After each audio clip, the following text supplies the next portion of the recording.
whakarongo ki te tangi a te korimako. Kōrero flowing out the hook of force. Kaupapa relevant, kaupapa out of bounds, kaupapa exigent, kaupapa paramount. Nā kona whakapiri mai ki te kaupapa tino whakahira hira whakarongo pi kari kari mai. Hare hare mai, o tā ringa hare hare mai. We gotta gather up close everybody. Gather up close everybody. Kani move that body. Kani move that body. E ngā ponanga wāhine, e ngā ponanga tāne, huri noa i te ika a Māui tiki a taranga whakawhiti i te moana o Raukawa ki te wai pounamu, ka te tiro hoki ki te tai o Pautini, ki te moana tā pokopoko a tāwhaki, ki te moana nui a Kiwa, kia mātai rā ki ngā whenua kei ko kei. Anei te mihi a taringa kia koutou katoa nau mai hoki mai anei ko māua ko te puaheiri e pupuru ana i te Māori. Te pupuru ana te Māori. Anei i tō tātou whare i te wānanga o te roa kei te pie ki taone bustling metropolis o Te Awamutu. E mihi, was that a manu? He manu. See, I picked that sound. If it had been a staple, it would have been a bit more... Yeah, less bass, more slapping. I actually suck at bombing. That's all right. Yeah, I never was really into it. You know, I just like jumping in the water. Anyway. maybe he kōrero te rā tōna wā. Bombing spots. Huri noi Aotearoa. Ai, yeah. He te tikanga bombing, he tikanga tā te bombing. He tikanga. Hoi anō, he kōrero anō tērā e hoa ma. Nai mai hoki mai anei kia taringa e mihi nei kia koutou, tēnā koutou, and tēnei te huri ake ki tā tātou manuhiri e te iwi. E wai mari ana taringa i tēnei rā, i tā māua meki i tā tātou manuhiri i tēnei rā, kua hara mai ki te kōrero ki te wānanga, e te tuahine Naomi, tēnā koe. Hei, tēnā kōrua, tēnā koutou. Ai, mihi mai to the 50,000 listeners that are going to be, waiting, anticipating. Bated breath. Yes, all the smart tauranga that's going to flow out. Ready to download this discussion. Hoi no, e mihi ana kia koe te tahine, engari, tēnā kōrero mai, ko wai koe, no whea koe, ai. Tēnā kōrua, tēnā koutou, no pressure. 50,000 listeners in a short podcast. What took me... close to 5-6 years of study, just download that in a short podcast. Ko e tēnei, hiuri tēnei no Raukawa ki te kaukaro pā te tere, Ngāti Uri te Hapu, Ngāti Wehi Huki, ko Piki Tūrawa ko Ukaipo Ngā Marae, ko Naomi Simmons ahau, he māma ahau, ko Korua ki Tamariki, ko Anahira te mātāmua, te kaumātahi, Puna Pakeke, ko hene ka rohi te pōtiki, e whauna tau, puna tau. He kaimahi au i te whare wānanga o Awanui Ārangi. Yeah. Ahau ki whakatāne nai anei, i raro i te maru o Pūtauaki. Koina tāku, that's me. Kia ora. Tēnā koe te tuahine, and mihi ana kia koe, mau I whakawāte I a koe ki te kōrero mai kia ngai taringa. Ara no atu te hunga e tūhono mai ana ki tēnei punua pāho. So we're very grateful that you've joined us today on the show. Thank you for having me. I'm equal parts excited and nervous for being invited, partly because as an academic we're taught to take a long time to do things, write hundreds of thousands of words, write a whole lot of papers. And so it's been a nice challenge thinking about how to condense my rangahau into something that's a little bit more accessible and user-friendly for our whānau. Kia ora tuahine. Before we get into our kaupapa kōrero, we're going to chuck it back to you. Mehe mea he kiwaha, he kōrero, he whakatau āki rānei kei a koe. Hei kōrero mai ki te katoa. Tēnā kōrua. So I've been thinking a little bit actually. There's a couple of things that I thought I'd share. The first is actually the title of my doctoral thesis. So my doctoral thesis was finished in 2014. And people are like, you got to have a catchy title. Want people to read it. I don't think that entices people to read it. It might entice them to download it, but I'm not sure if it gets them past the first, couple of hundred pages. But the title of my thesis is actually Tū te turuturu no hine te iwiwa. Kia ora. Tū te turuturu. And it's taken from a karakia, te tuku o hine te iwiwa, which was composed for her when she was in labour and she was struggling. And the premise of that is that physically there were turuturu, birthing support posts that were used.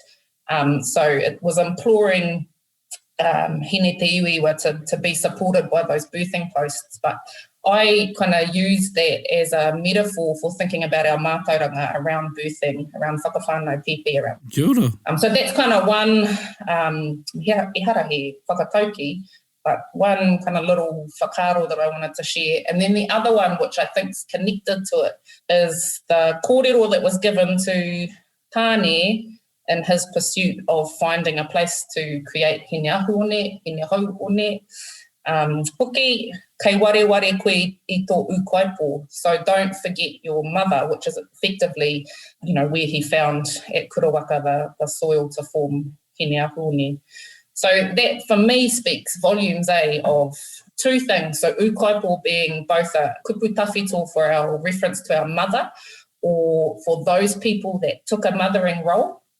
And so I love that kupu because it's not like the word mum in reference to an individual necessarily. So not to play down the role of our mothers, but actually anyone could be your ukaipo. Anyone could provide that sustenance that gives us that well-being. But the other cool thing about it that I love is that it refers to those places that give us sustenance. So kia hoki ki tō ukaipo, return to your ukaipo, go to those places that continue the role of what our mothers gave us to give us sustenance, whether that's physical or spiritual. So koina tāku, those are the kind of two things that came to mind in terms of thinking about today and thinking about the importance of our kupu and our mātauranga for birth and pregnancy particularly. Rawe, tū te turuturu no hine te iwa. Tū te turuturu no hine te iwa. Hine te iwa. Try to say that 5 times fast. And it comes from, it's a line, and so I often come back. So it's tū te turuturu no hine rau whārangi, tū te turuturu no hine te iwa. So there's two posts with a support post that goes across the middle of that. So whilst I've kind of privileged hine te iwa because of her role in birthing, specifically, it actually refers to hine rau whārangi as well. Kia ora. She was, hine te iwa, tērā atua o tātou. She was seen as the atua of all things feminine. Koina te māramatanga e mohio nei koe? Yeah, if you take, which I don't, so I don't know why I'm saying this, but if you take what Elsden Best wrote, it's woman's craft. Yeah. Oh, Elsden.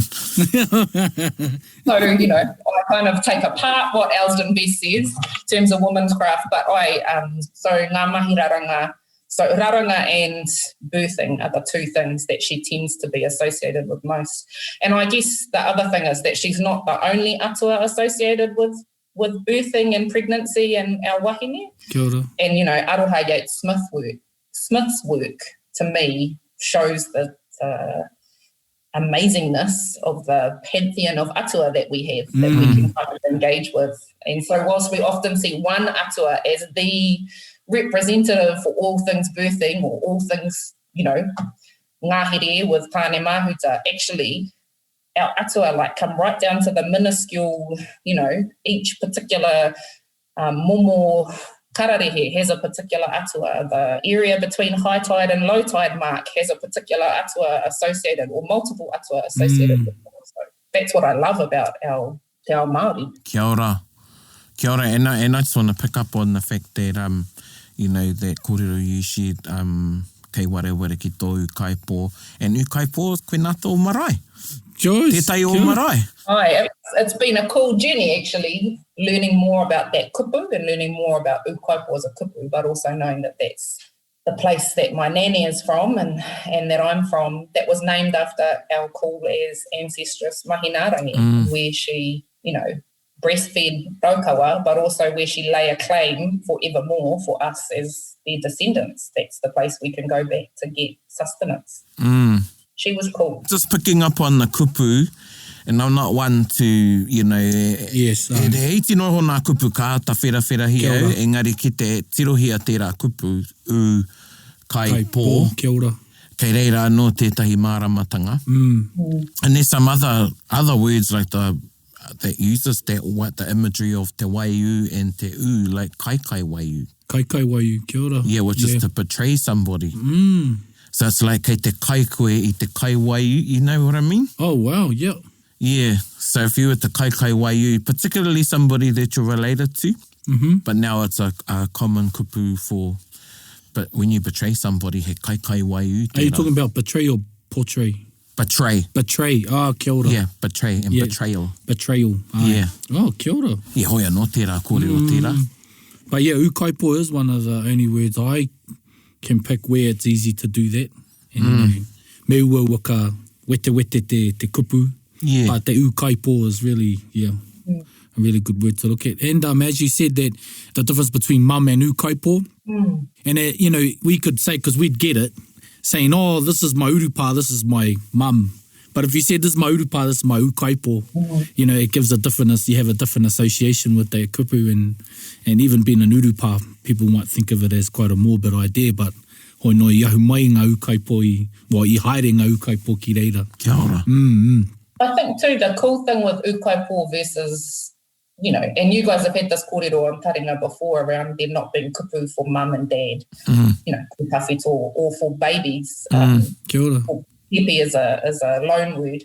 But thinking about the word ukaipo, it does a couple of things. It tells us how important our mothers are, so how important the process of pregnancy, you know, conception, pregnancy and birth and mothering are within Te Ao Māori. But it also tells us that that doesn't have to be confined to one individual. Kia ora.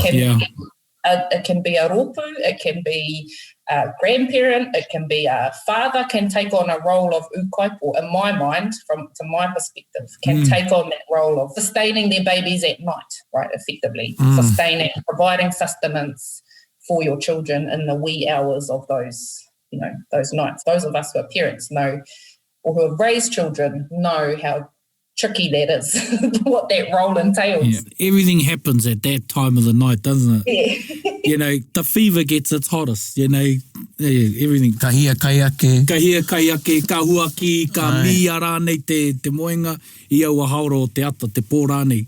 Ai.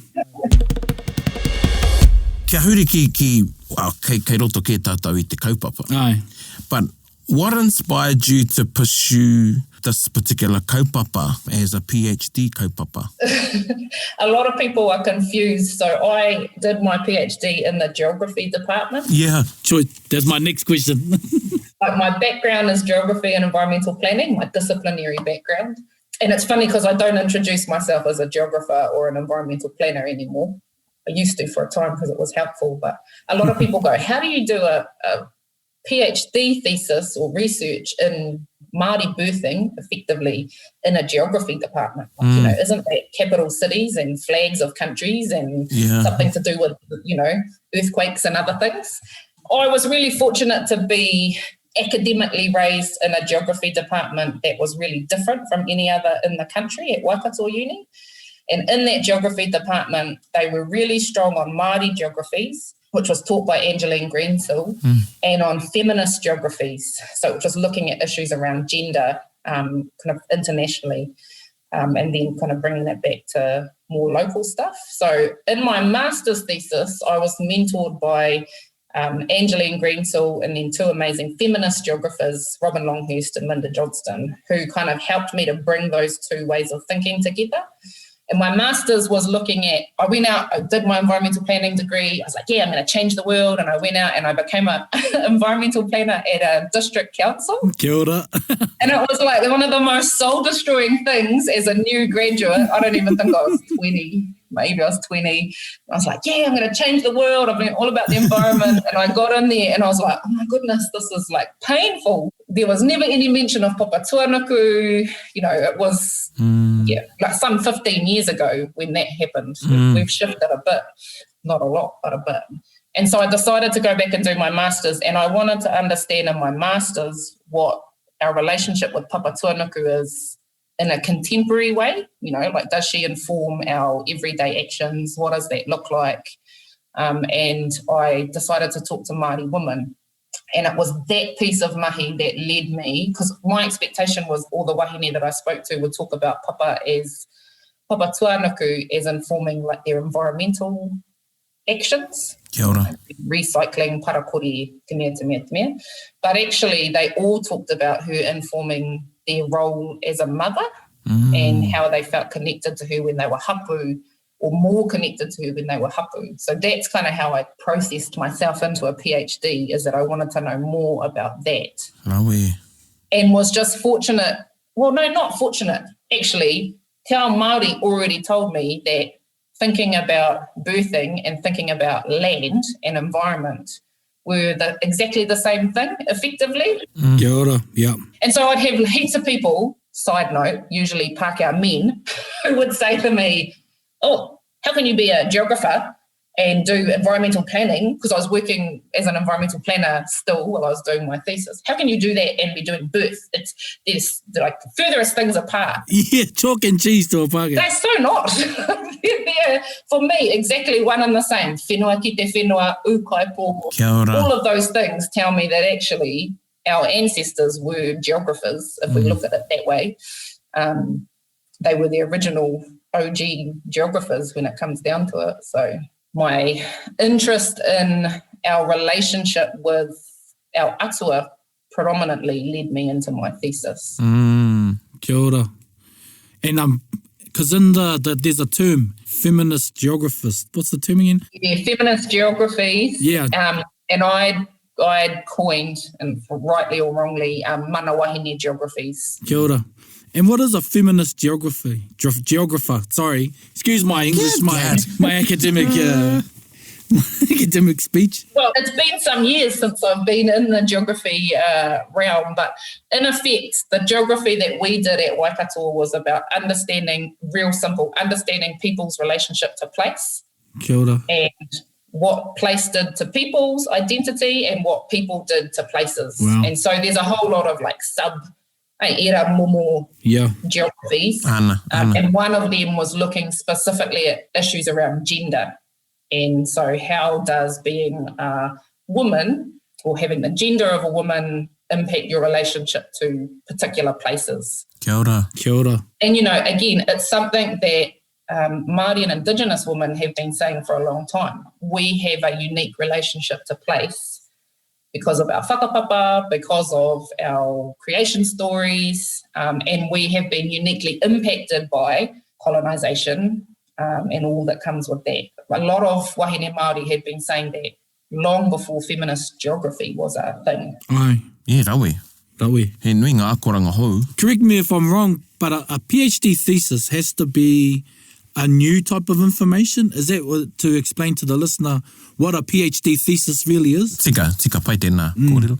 Yeah, I'm not sure I know what a PhD thesis really is. And I've done one and I supervise a lot of students doing PhD theses. Effectively, what I understand it to be is that it's a contribution of new knowledge Kia ora. to a particular body of knowledge that already exists or doesn't exist. So, for example, my thesis was a contribution of old, new knowledge that was brought into a particular discipline that had never thought about, for example, the relationship of Māori women to place, to the earth, Kia ora. the whenua.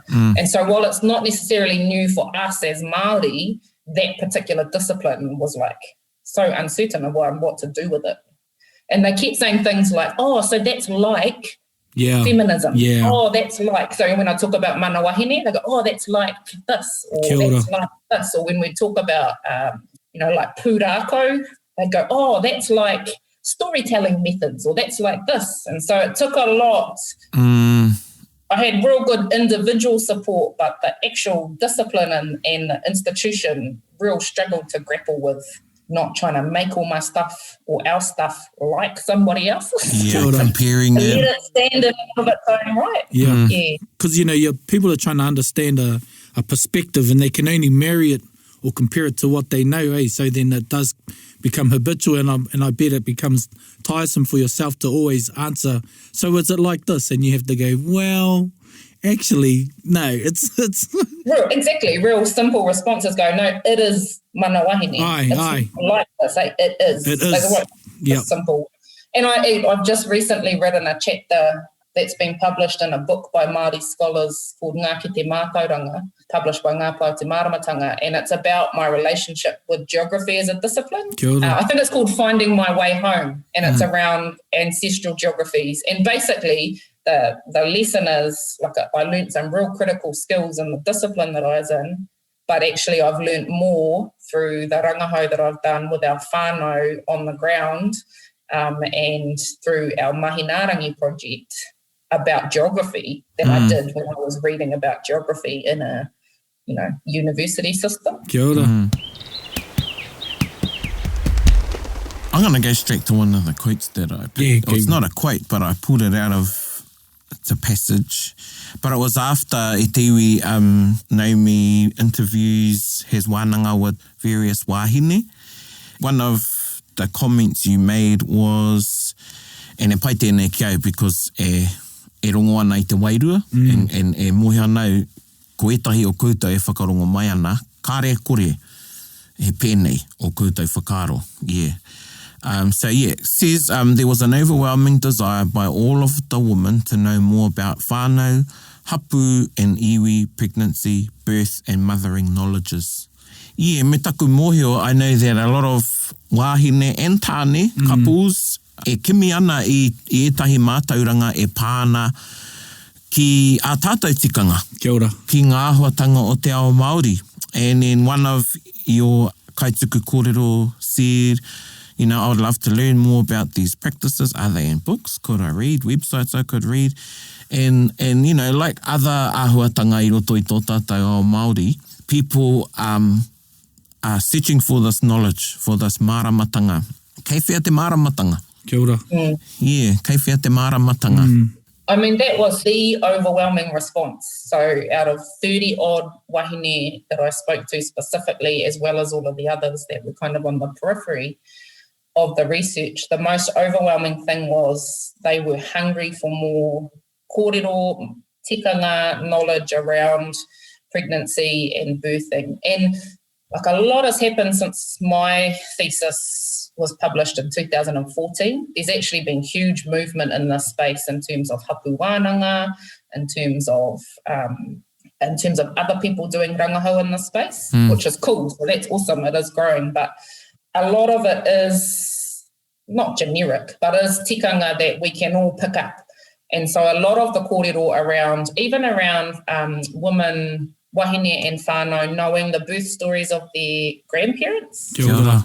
So few of our wahine either had the opportunity to or were brave enough to ask their nannies about their birth stories or to hear their nannies tell them their memories of the birth stories of, the generation prior. And, it largely was because we were taught to believe, or our nannies were at least taught to believe, that their bodies were shameful and to be looked upon as something that was unclean, or all of that stuff that came with colonisation, and particularly the Christian stuff. And I go back to Elsden Best. When he talks about whare tangata, he references it in relation to the Bible and says it's unclean, it's the house of death, it's all of these, he talks about it in such a negative way, whereas you read the writings of our tupuna and hear the kōrero around whare tangata, it's the complete opposite. It's empowering, it's beautiful, it demonstrates the importance of wahine.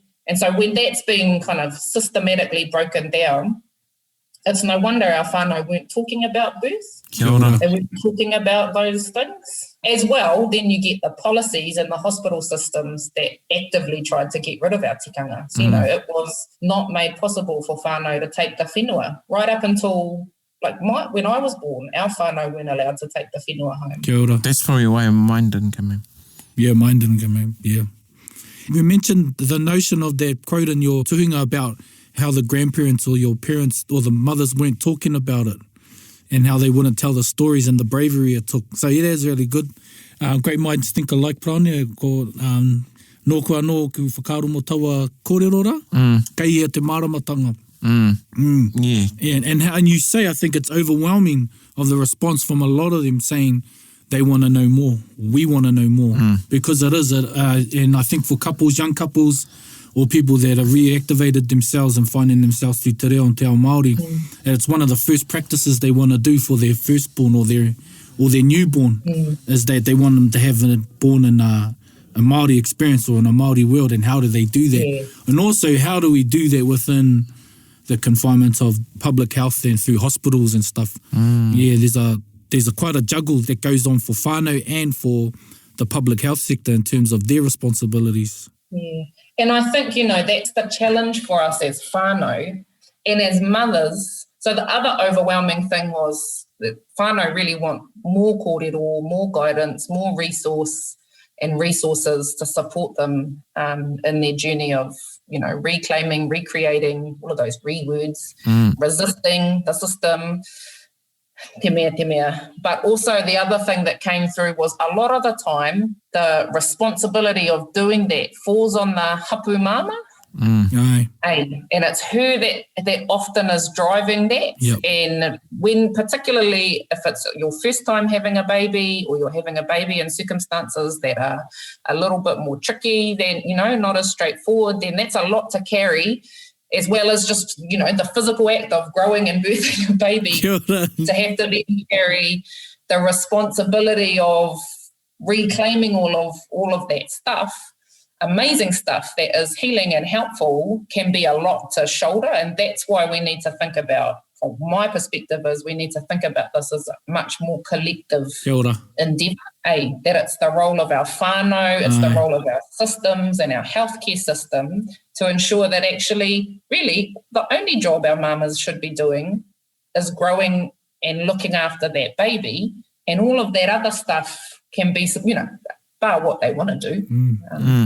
Some of us, feisty wahine, we want to do it all anyway. But, the role of whānau in that, reclaiming, and that's one of my chapters, is reclaiming the role of the collective in the birthing journey. Because midwifery focuses on the woman, the wahine only, but she exists in a system of, whānau hapu iwi. So how do we actually engage at that wider level, so that responsibility is not just shouldered by her.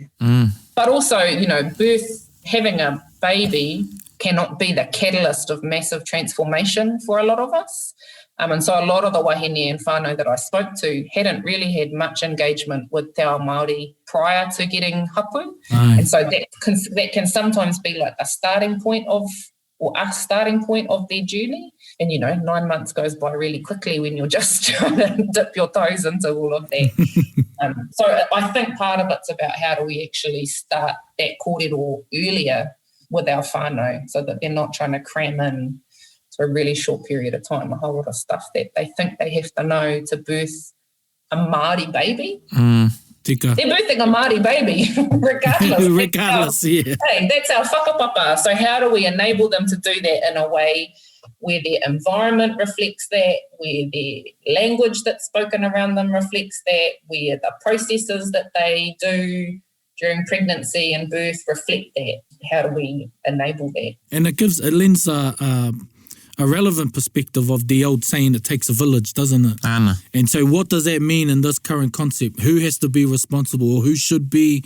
What are the roles of the whānau? It gives a great challenge to us all, and creating a generational goal of hopefully having one day where, well, I'm talking about myself now, where my child or my grandchildren are able to give birth in a setting as such, where the whānau has a role, not so much where the men go and wet the head, koe nā te kōrero I mua rāno, they go with the head, the mothers go tend for it, and then, there's a separatism throughout the whānau dynamics as in what they should be doing.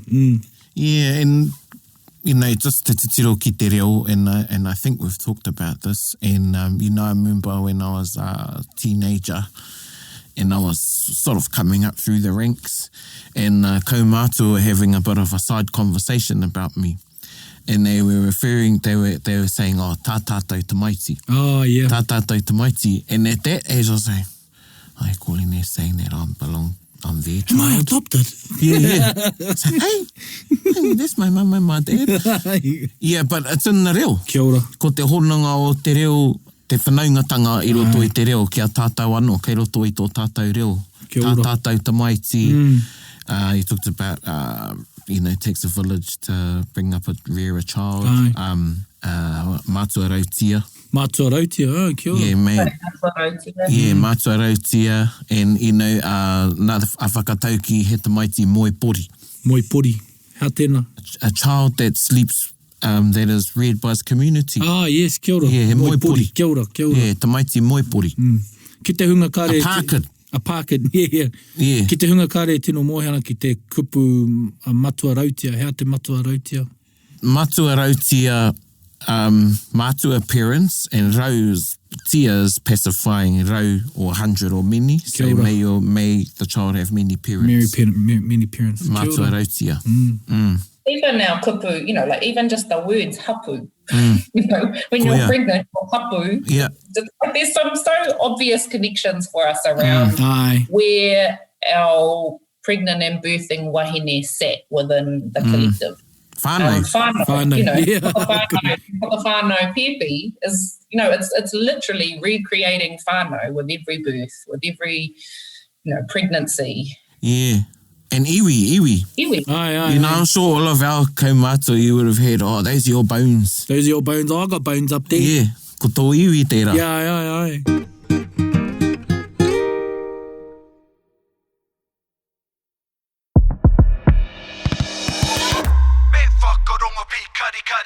Let's talk about whare tangata tū. Kōrero tia mai, because I know there'll be a lot that are listening that aren't familiar with that term, whare tangata. Yeah, I find whare tangata hard to speak about in English because the English kupu around our bodies don't really do justice to our Māori kupu. Kōrero. So whare tangata is the womb space, is what I refer to it, but it's the part of our body as a wahine that effectively is the house of humanity. I like that. Which is what its literal translation is. The house of humanity. It's that place where we recreate whakapapa or have the potential to recreate whakapapa every month as a wahine.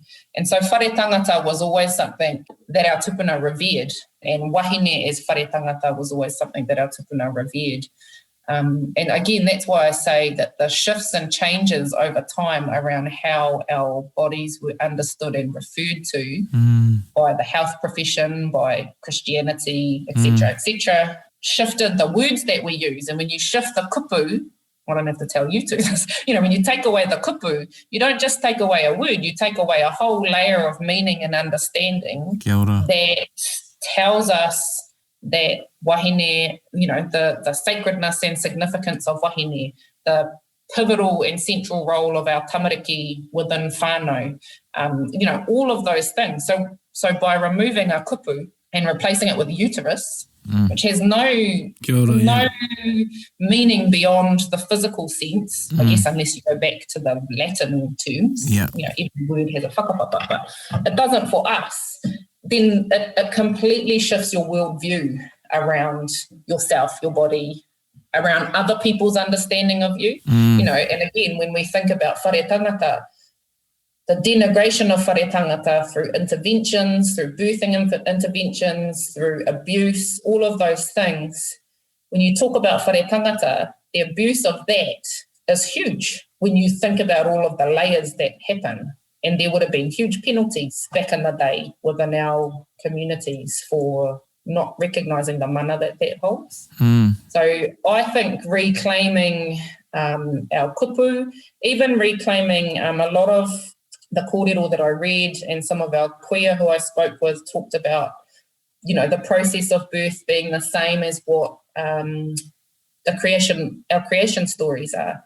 Noting that there are lots of variations on that. But, the movement from te kore te pō to te ao marama is effectively what happens in the birthing process, and the kōrero around te pō being likened to the birth canal, that you're going through that tight space, and then kia puta ki te ao marama. And so understanding that actually our narratives, our mātauranga, have a physical manifestation. They actually happen physically. They're not just an interesting story. They actually have a physical implication. So if we start to think in that way, then it teaches us a whole lot of things about our tinana, but also about the importance of ourselves in a much bigger picture. Yeah, I'm reminded of tētahi kōrero mo te hāngaitanga o te karanga a te wahine. Ai. Ki te whakawhānei tamariki. And that, that the baby, ia koe pepe ana, ia koe puta mai ana, I te whare tangata, ka rongo kui te au tō whaia. Ai. And kui nei tō karanga. Tō karanga tūtai, yeah. E karanga ana ki a koe, a koe roto I te mama I te ahara. But yeah, so I'm talking about the call of the mother as she's in pain. Oh, it is a groan from the pit of the soul. Yeah, and so, and that's the connection that karanga has on the marae, e wairua tō te karanga. That's why karepai ki au mā te tāne karanga. Yep. He wānanga no tērā. Kua mahi a wana raho. But, so kia koutou e whakarongo ana, I was just talking about the relationship that the pepe has as she or he is coming out into te ao marama and hears the karanga, the wail, the call of their mother as they're coming out of the whare tangata. And probably internally before Pepe hits the canal. E hara. Yeah, there's an internal karanga. In the ahuru mōwai. In the ahuru mōwai, ai, kia ora. Yeah. He pai e rā kōrero mo te whare tangata. Ai. Yeah, kia Māori te whakaaro ki te whare tangata, e ne tika. Yeah. E mana I roto I a tātai kupu. Ai. And as you said to Hine, uterus, it's such a, it isolates that area. It takes out the whole relation, whereas when you think about whare tangata, there's such a correlation of metaphysical, physical, wairua in it. But uterus is so isolated. So yeah, tika tau I tō kōrero mo ngā te māramatanga me te whanaungatanga o te kupu Māori. Yeah, and it connects us all the way back to, there's beautiful kōrero about Papa Tuanuku and the separation of her and Ranginui, and that she felt birthing pains, just the same as what Wahine feel in that separation. They talk about the birthing pains that she would have felt. And so, when you're deep in that pain, when you're deep doing that karanga, when you are birthing your baby, to know that it's connected to something, much bigger than ourselves, but that has happened time and time again. There's a power in that. Oh, yeah. I mean, I just want to say, Tanima, if you haven't been or you've yet to experience it, the sound that your partner makes, it is, honestly, it's so profound. It is, like I said, from the pit of the soul. Yeah. People liken it to a cow with a low, but it's, you just don't know, you're like, man. Ia wahine he rereke. So I've been at 4, kare anoa māua ki a whiwhi tamariki, but I've been at 4 births, mo aku karanga tamariki, and they were all different. Kia ora. Yeah, rereke. Engari, ko taua au e tonu. Ai. I te wā e puta mai ana te tamaiti. Te pepe. And it's funny, I was just reflecting on my birth, and I remember my sister had composed a karanga for my firstborn that she was going to do when baby was coming, and she got overwhelmed with emotion, probably because, and so to hear, the kōrero around the noises that I was making that do come from a place you don't even know where, even like, where did that come from? Yeah. Is the karanga to our babies, for me, I'm like, actually that was the first karanga that baby should hear. And that's one of the cool things I think that came through in a lot of the kōrero, because I spoke to wahine prior to them having their babies and then after. And so that was quite cool to see the changes that they had or the reflections that they had. And that was one of the things that my children have taught me, but that birth taught me, was that a lot of stuff happens in that space that you can't design, you can't. And that our babies have a mana motuhake about them in terms of how they're going to be born. We think we can control that process and set things up, and we can make it a comfortable, safe environment for that to happen. But actually, I think we underestimate the the autonomy that our babies have to be born in a particular way. Whika When we tai. allow that to happen, when there's interventions and when there's medical necessity and all of that, it's herere care, but our babies come into this world how they want to be born, Kia I think, ora. a lot of the time. And the amazing design of the whare tangata, just like you can, like as you said, you can have everything you can try and control it as much as you can, but the whare tangata will do what the whare tangata needs to do for Pepe. Yeah, it's quite amazing. Ia ora. Tahine, I've got another quote here. And Very well researched, I have to say. ka ki koe, what I've found is there's a scarcity of resources available through which Māori women can make sense of birth from a mana wahine perspective. So hea e tahi kōrero āwhina, what is some advice to some expectant mothers out there, or e tahi kōtiro pē? Kare anō, kare anō kia hapu. But I know, we're talking about there's been a move. So, and I'm thinking of my niece who's just turned 21. She's one of my sisters, her youngest. And she'd had a bit of a awakening, taku tuahine. So when my niece came along, she wanted to whakahoki te whenua ki te whenua. But we didn't really know Kia ora. what to do. Kia ora. So I rang my nan up. And Nan, and it's quite funny reading some of the, some of the things in your tuhinga roa is exactly Aye. like some of the kōrero in there.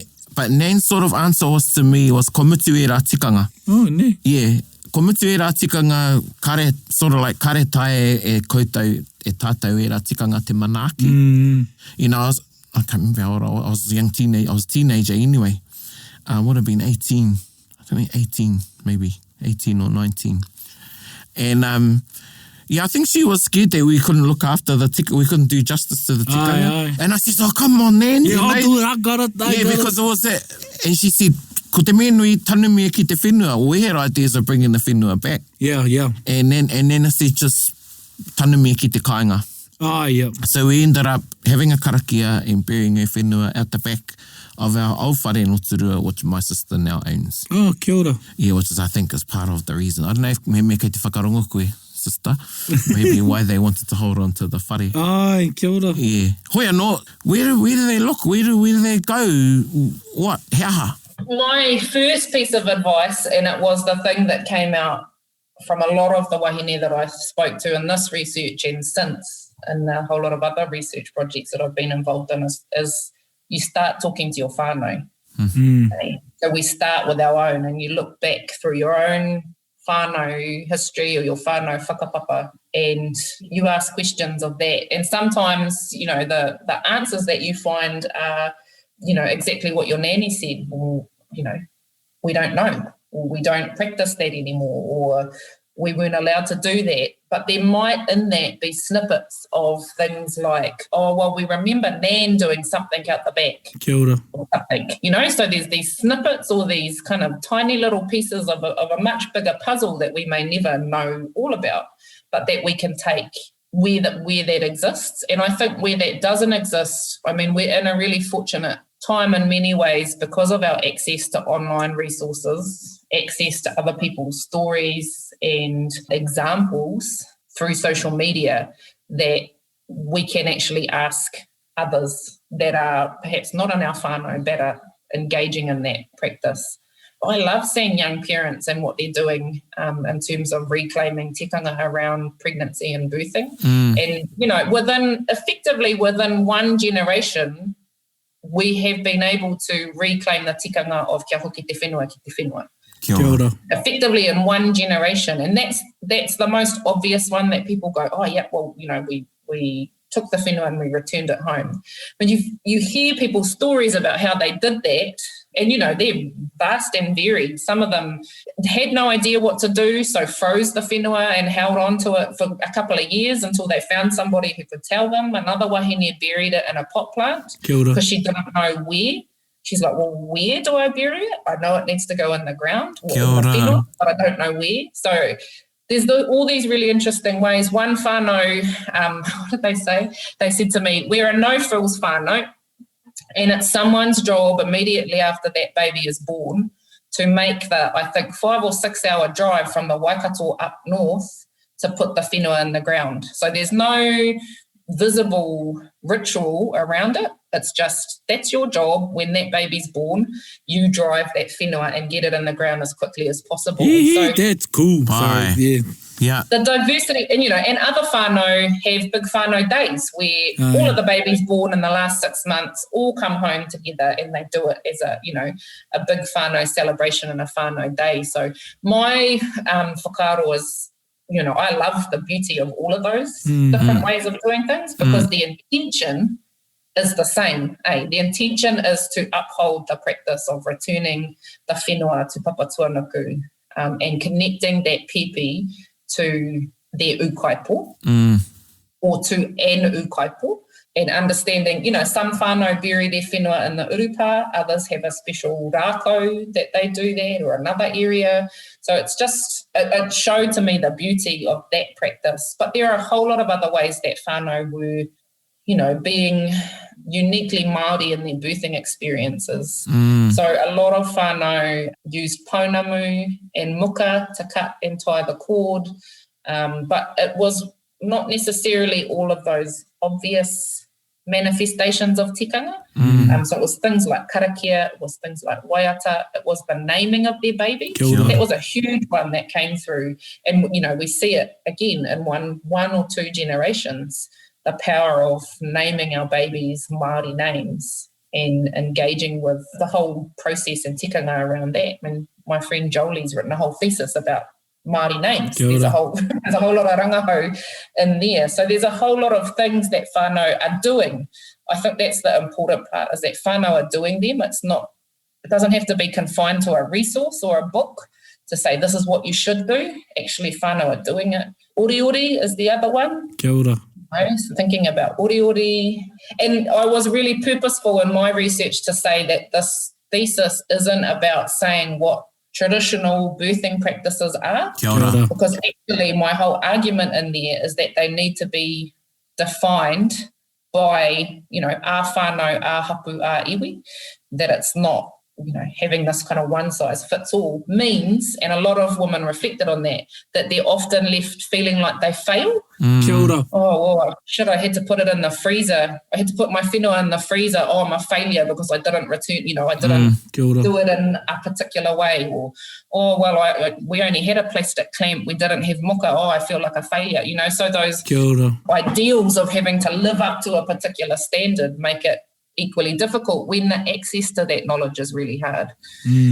If we were inundated with all of the resource and knowledge and kōrero on this, then we would think a little bit more around upholding a particular kind of tikanga. But I think whānau they really are doing things organically with the intention, I think, to give their babies the best start. Koina. Kia ora. I want to talk about that part of that feeling of failure, because it reminds me of the time when Al first was born. And i au tētahi mahere Māori ake nei. I said, I'm going to do a karakia, you're going to sneeze, baby's going to come out, ka tifana mai te uanuku, ka tau mai tētahi pepe, me rau atu te tangi tuatai o taku hoa. Oh man, it just went into survival, it just happened, it just all went to the focus of mama and pepe and however it was going to be done. But I remember that getting totally blasted out of the water. It's like, no. So it really is something for Māori parents, and if they have an ideal that they can only prepare but to just take care of safety first. And because, tahi anō taku hoa ka huri mai ki tōna ao Māori. And so because it was new and foreign to her, it wasn't exactly the first thing to worry about. So I feel for those ones who feel that type of failure in that scene. But it applies to other aspects of te ao Māori. Aye. Right across from the back to the pai. Kia ora, tika. Yeah. And we feel that, and e pēnā anō au, i runga i ōku ake marae. Me kare, I want this to happen and that to happen. Aye. And, well, ko te whāinga, tētahi mea nui, ko tō whakatinana i taua whāinga, tētahi kōrero anō. Aye, tika. Te ona wā. Yeah, absolutely. And, it comes back to what we were talking about earlier around the collective responsibility, the importance of our collective. You know, a big thing that came out, because I'm a geographer, about the place of birth, right? Kia ora. Kia ora. Is that we're limited when we're birthing in hospitals, when we're birthing in birthing centres, even though they're much better set up for whānau. When we're birthing even at home, if home's not necessarily a safe place, both in terms of cultural safety but also physical safety, then the place of birth will impact your ability to do a whole lot of those things that you may prepare for. And the people that are there, so when you're in hospital, you know, there's a whole lot of health professionals there that would have no idea about any of that stuff and could quite easily impose or, you know, undermine the tikanga or the intentions that you have. And so that's where thinking about, you know, what our individual whānau are doing and what they want to do and trying to create a space for them to do that has to be coupled with actually changing the system. Or creating a system that enables that in a much more readily accessible way than what we have presently. As simple as having the option of having a Māori midwife just isn't a reality for most of our whānau. You know, I talked to a number of midwives and I've worked with them in various situations since the research and, you know, the workload that's on them to have all the answers as well, you know, to do all the tikanga as well as manage the birthing process as well as, you know, et cetera, is huge as well. So that's where I think understanding that it's our responsibility as a whole, all of us, to actually support wahine in that process, whatever that looks like. And, you know, my big thing around the spaces of birth is we don't have anywhere that's akin to whare kohanga. Kia ora. Kia ora. Like what our tupuna would have had. And so a lot of us talk about home birth, like I had home births. That was, to me, was the better option than going to a hospital or a birthing centre. That was my kind of safe space. But we didn't have the option of a whare kohanga where you can go and it's, you know, like what our tupuna may have experienced in terms of going into that sacred space of birth that's set up for that. Kia ora. Because home's not an option for a lot of whānau. Tika, kia ora. There's ways that they can go about making that space sacred for them in the right time. Nira. Yeah. That's what I'm getting out of this kōrero, out of this wānanga. Yeah, and, you know, a lot of spaces don't accommodate whānau. A lot of birthing spaces, you know, when they talk about whānau, they mean to support people, right? Yeah. A lot of mainstream, a lot of, you know, hospitals and birthing centres, when they talk about whānau spaces, they mean, there's a whānau room down the end, but you've got to be quiet and you can't sing and you can't haka and you can't do all of this, and you can have two support people with you in the room. And it's funny, because one of the wahine in my research, she kind of pushed back. She said, you know, just because I'm hapu doesn't mean I want the whole hapu there. So, you know, I'm all for whānau spaces, but I also don't want everyone to feel like they can just come along and be part of it. Tika. Yeah. Which I love. I was like, you know, there's a reality to that. When we go, whānau. I don't know, your kids running around. How many of us really want the whole hapu? Kia ora. And then even in those whānau rooms, you're sharing them with other whānau as well, eh? You know, the reality of them. And I've been in a few whānau rooms and some of them are just down in the corner of the hospital and they're a space with, they're a space and it says whānau room on them. Yeah. Very clinical, very kia ora. Yeah. So, you know, creating spaces, whether that's in our home or whether that's iwi, where whānau can go and they're surrounded by, you know, hene te iwi iwa. They're surrounded, they have access to her karakia, whether they know it or not. You know, there's a whole lot of ways that we could create spaces. Tēnā koe. Gather up close, everybody. So, Hene, I'm going to, it's been quite holistic in giving kōrero and advice out, but I'm going to ask you, and by the way, Erica really wanted to be here for this one. Kia ora. As you know, she's just had a pepe. And we've had a couple of shows now where we've had a bit of a pepe focus, te reo o te mama and te reo i te kainga. So yeah, she gives her apologies. And she'd probably have a whole lot of other things she'd want to ask, but what I want to ask is, how o kōrero ki a mātou ki ngā tāne? Kia ora. He tātou pai tira. Actually, I was just reflecting on the fact that I'm having this conversation with two tāne. I was too. I was going, this is pretty cool. So, yeah, it would have been amazing to have Erica join us and, you know, having a new mama, a mama who's gone through that relatively recently. Although, funny story, sideline, funny story is when I was doing my rangahau. So, you know, when you're doing research, you have to put some parameters on it. And my supervisors and I talked, and so I said I'd do research with first-time mothers, right? So then that way I don't not talking to the whole world about it. So first-time Māori mothers, and I went to this hui, and there was a kuia there who must have been in her late 70s, and she said to me, "Oh, what's your rangahau about?" I told her. She goes, "Oh, good, you can come and interview me." And I was like, I don't know what I said, but I remember thinking, oh man, how do I tell this queer that I'm talking to first-time mothers, and she's not in the sample study, and what do I don't know what I said to her. I can't remember what I said to her, but she kind of whipped her head around with this look on her face that only a queer can give, and she said, "I was a first-time mother once, you can interview me." And so that to me really snapped me out of this idea again, and it comes back to what we've talked about is with ukaipo, is that it's only, that by limiting ourselves or limiting myself in that instance to only talking to first-time mothers, I was missing a whole piece of the story, this whole intergenerational kōrero that was coming. And so in the end, I had to change my whole research design, which is why we had wānanga. So those wānanga were open to anyone. We had tamariki there, we had kuia, we had one whānau that had 4 generations that were there.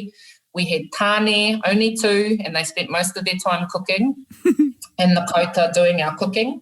And they were very careful about the kind of contribution that they made around birthing stories. But, that brings me around to the fact and reiterates the point that our births they occur within whānau, right? They occur between father and a mother, regardless of what that relationship looks like, or a man and a woman, that the whakapapa of that child is māraikura, whatukura.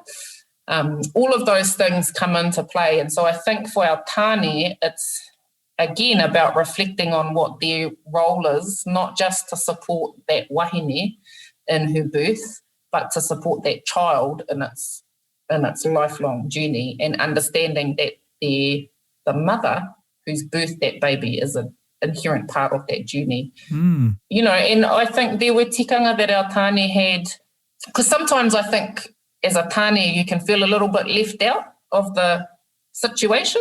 You're probably grateful for that at parts of the birthing process. But, I've had quite a few tāne reflect and say, oh, well, there was nothing we could do physically, be there or, be a po, I guess. But there's a whole lot of other things that tāne can step up to. And I'm not just talking about partners, I'm talking about brothers, I'm talking about fathers. So, for me personally, it was the girl's dad and my dad whose job it was to take the whenua back to the marae. Kia ora. So I didn't have to worry about that. I just went, cool, it's going. They left. They went and did that role. And that was something special between them. I don't really know what they did or what happened for that. I just know that it was taken care of for me. And so I think there are opportunities for our tāne to think about things like composing karakia, to support with the naming of that child if that's something that whānau are happy to do. There's a whole range of things that they can support with, which I guess goes back to that point of taking the responsibility off that sole wahine who's carrying that baby. Kia ora. Not doing it without her. Ana. Not coming in and going, here's the name of the baby, but actually, and it's the other thing that's come through in research that I've done since this one is actually the postnatal period is as important Kia ora. as the pregnancy and birth. So those first 6 weeks, 12 weeks, 6 months post-baby are as important for those wahine to have solid support systems around them. And, so many other cultures around the world, there are other cultures around the world where the wahine doesn't do anything for the first 40 days. Kia ora. After giving birth to their baby, apart from feeding that baby and caring for that baby. So she doesn't do washing, she doesn't cook any meals, everything gets brought to her. And, you know, and I... Kei te rongo koutou, tāne mā. I'm going to make an Uber Eats and tell me too. and if you think about other mammals, you know, those babies, there's a whole lot of stuff in midwifery talk around the 4th trimester that actually when our babies come out, they're still dependent on us, unlike other animals. So when a cow's born, I'm not comparing us to a cow, but when a cow's born, it's up on its feet and it can effectively fend for itself. Yeah. But our babies can't for quite a long period of time. So, kia ora. And I think back again to whare kohanga, that there was a time period that our wahine and babies stayed in that whare kohanga before they came back into everyday life, before they came back into the realities of. And I think we've forgotten because, so there's some kōrero in my thesis around my nan who everyone says, oh, you know, birth's not a big thing for Māori women, they just do it and then they carry on, right? But actually, if you go back further, there was a period of time when we were cared for in a particular way, where the responsibilities of everyday life weren't necessarily put on us. And so a lot of people have taken that, oh, you know, Māori women are awesome. They give birth and they just carry on. My nan, you know, there's stories of her being out in the mara, she goes in and gives birth and then she carries on. But actually, none of those stories serve us very well because there's just an assumption, particularly in the kind of life that we live now, that, you know, and I was thinking about poor Erica still working and her new baby. There's this assumption that we just carry on. But actually, a lot of cultures around the world have a postpartum period where wahine are cared for as well, if not better, than through the birthing process. Tika tau wahine, I'm keen on claiming that. Just quickly, you know, on the whare kohanga, you know, when they've said I tapu te wahine, I roto i te whare kohanga, I think that's been misinterpreted. The tapu was on the restrictions, not because she's tapu, but e tapu ana e tehi me ki aia, hei mahi mana. Kia wate e ki te tiaki i te pepe, that's my whakaro. Yeah, koera I tapu ai, ko rau I te taua waira. I mara mana tērā ki ai. I know a few, some of my friends in that, they had a tikanga and I can see the tikanga of the whare kohanga that the mama and pepe would stay in one room for, you know, a certain amount of weeks, days, because of the the controlled temperature, and two, he mahi tapu, ko tapu taua waira. Kia wate ai te... Not tapu like, oh, it's tapu. Yeah, tapu, yeah. No, but it was restricted so that mama and pepe could do what they do at that time. And it was the men that would serve on them, and it was depending on your status in the whānau. If you're the youngest boy, your mahi was this. If you're the eldest male, your mahi was this. You know, and the nannies would come and go, and they would sit, and there's a special corner for mama and pepe. And not even the nannies could be there, but they would sit around. But, you know, ko noho rātou I runga I te whāriki, I roto I tēnei ruma. So, you know, there's small footprints everywhere, where these kōrero have come alight. So, yeah, tēnā koe nā kōrero. So, Hene, I would love to sit here for another hour. Yeah, because I think we only went past the first chapter in the kōrero. I didn't even think about it. I didn't even know where I pulled those things from, but it was like I was haere runga I te wairua Māori. Hea e tai whakaro, whakamutinga ki te iwi e whakarongo mai nei, and we'd love to have you back, by the way, for maybe part 2, and then Erica will be here. Yep. Hea e tai whakaro hei whakakōpani pia I a tātai kōrero. Yeah, I could sit here and talk for hours. And actually, it's been nice to re-engage with my thesis, per se, because it was written a number of years ago. And as I said, there's been heaps that's happened in this space since then, which is awesome to see. I want to pick up just to finish on the footsteps. There's lots of little footprints, lots of little footsteps, and you know, Parane, you know, e te hatu aku mahi rangahau ko te mahi pāna ki ngā tapuai o mahi nārangi. But actually, that's where my thesis ends, was with a new beginning, was with the story of mahi nārangi and thinking about her footsteps and what that can teach us and what that can lead us into in terms of, again, old knowledge that we can re-engage with and understand for our own sense of well-being, for our own sense of purpose, all of the things that are left there. And so I, again, would come back to whānau and think about, well, what are the footsteps that your tupuna have left? Tēnā. You know, and how can you re-engage with those? Not suggesting the physical ones always, but I think there is a lot that's sitting in our places, that's sitting in our place names, that's sitting in our water, that's sitting in our water bodies, you know, in terms of thinking about things like puri and tohi and all of those things that we haven't even got to. So that's my thing is, kia hoki ki tō ukaipo, is let's keep going back to that, because I think we know it all about one place. So we're like, oh yeah, that's home or that's this. But actually when we keep going back, for the kinds of challenges that our ancestors could never have dreamed of, COVID case in point, there will be tools. That's the beauty of our pūrākau and our mātauranga, that there'll be tools and resources that we can go back to in those to pull forward as well. So I think that's real exciting. And again, I just think it's important that we're all doing this work, that we're not leaving it to mums and mums alone. Tēnā koe te tuahine mihi ana. And, you know, e te iwi, there was a little clue about what part 2 will be about. So, hoi anō e whakahoki nei ngā mihi kia koe tuahine atu ia māua, o tira atu ia taringa kia koe, me o whaia, me o kuia, me o mātua tūpuna I te mea e whakatinana hia ana rātau I roto I a koe. Kia ora. Nō reira, tēnā koe e whakaora nei, e whakahihiri nei I nei taonga, I nei mātauranga, nā tātou, nā o tātou mātua tūpuna, kia noho tonua I roto I te ao mārama, kia kaua e noho I te pō. No I re mihi ana kia koe. Ai.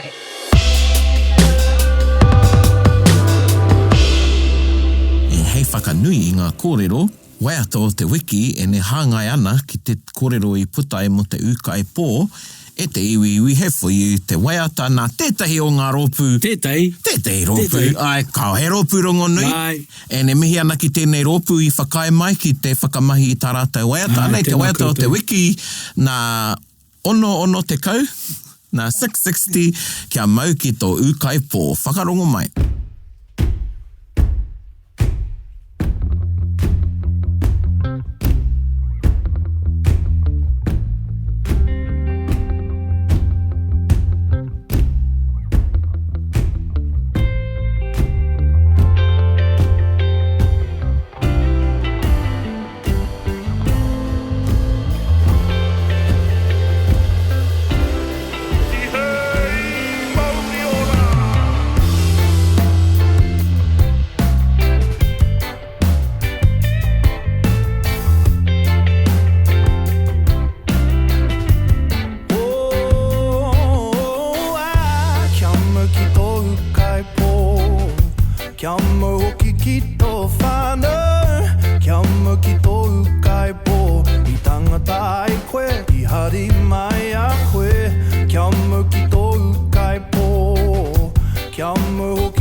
Kia ma hoki ki tō whānau, kia ma ki tō kaipo, I tangata ai koe, I hari mai a koe. Kia ma ki tō kaipo, kia ma hoki ki tō whānau, kia ma ki tō kaipo.